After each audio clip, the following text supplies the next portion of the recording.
Ever green సాంప్రదాయం latest designs క్వాలిటీలో compromise అయ్యే ఛాన్సే లేదు. అంబటి సిల్క్స్ విజయవాడ.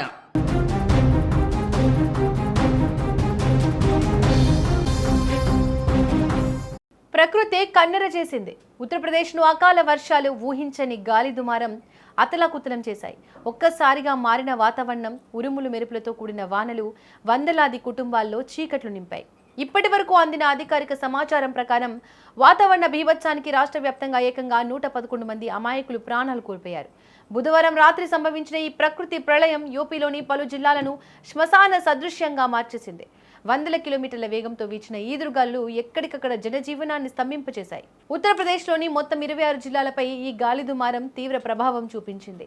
అకాల వర్షాలు, పిడుగుపాట్ల కారణంగా జరిగిన ఘోర ప్రమాదాల్లో 111 మంది మరణించగా మరో 72 మంది తీవ్రంగా గాయపడ్డారు.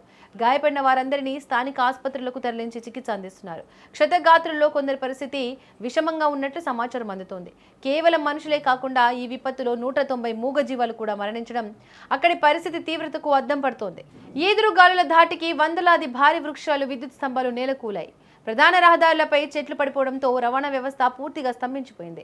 అనేక ప్రాంతాల్లో విద్యుత్ సరఫరా నిలిచిపోయింది. చీకట్లోనే ప్రజలు బిక్కుబిక్కుమంటూ గడుపుతున్నారు. అధికారులు వెల్లడించిన వివరాల ప్రకారం రాష్ట్ర వ్యాప్తంగా సుమారు 227 ఇళ్లు పూర్తిగా ధ్వంసమయ్యాయి. నిరుపేదలు నివసించే నివాసాలు, రేకుల షెడ్లు గాల్లోకి ఎగిరిపోయాయి. దీంతో వేలాది మంది ప్రజలు నిరాశ్రయులయ్యారు. అటు ఆస్తి నష్టం, ఇటు ప్రాణ నష్టంతో యూపీ అతలాకుతలమైంది. ఈ ఘోర ప్రమాదంపై ముఖ్యమంత్రి యోగి ఆదిత్యనాథ్ తీవ్ర దిగ్భ్రాంతి వ్యక్తం చేశారు.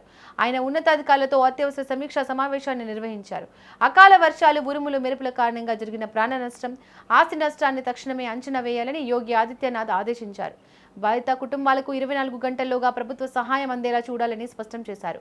బాధితులకు ఎలాంటి ఇబ్బందులు కలగకుండా తక్షణ ఉపశమన చర్యలు చేపట్టాలని అధికారులను ఆదేశించారు. ప్రస్తుతం క్షేత్రస్థాయిలో సహాయక చర్యలు ముమ్మరంగా సాగుతున్నాయి. విపత్తు నిర్వహణ బృందాలు, స్థానిక పోలీసులు రంగంలోకి దిగారు. రహదారులపై కూలిన చెట్లను, విద్యుత్ స్తంభాలను తొలగించి రవాణాను పునరుద్ధరించే పనుల్లో నిమగ్నమయ్యారు. జిల్లా అధికారులతో లక్నోలోని ఉన్నతాధికారులు నిరంతరం సమన్వయం చేసుకుంటూ పరిస్థితిని పర్యవేక్షిస్తున్నారు.